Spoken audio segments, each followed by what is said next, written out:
Natao ampivoarana district amin'ny Befandriana Avaratra no antokisian'ny festival dinika karakaraina ao amin'ny fileovan'ny Befandriana Avaratra. Nentina nanandratana ny kalitaon'ny vokatra tany an-toerana ny andiany voalohany. Hivelatra kokoa izany amin'ny andiany manaraka ho tanterahana ny 30 Aogositra hatramin'ny 2 Septambra ho avy izao. Asongadina kokoa amin'izany ny fanandratana ny kolontsaina sy ny soatoavina malagasy, indrindra ny vokatra mampalaza ny faritry Sofia.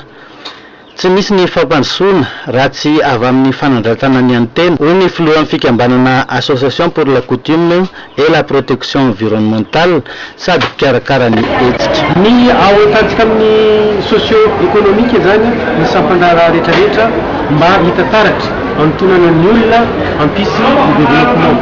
Ary amin'ity zany no ametrahanay le document cadre de développement Befandriana. Misy zany karazany atelier kely zany mandritra ny fotoana fa nisy le préliminaire fa nataonay teto ka amin'io zany document final zany no eritreretina ho azo. Amin'io koa festival dinika iny les socio-culturel le fomban-drazana ao misy tampon, misy enfant, misy concours de danse ary misy spectacle rahateo. Betsaka zany artiste eto an-tanàna tonga manotrina azy io. Tsy misy olona afaka handroso araka ny tokony ho izy raha tsy mengy amin'ny fomba mampanao avy ao aminy avy fotony. Zay no fandrosoana itadiavana ary zay ny base-ny ty festival ty.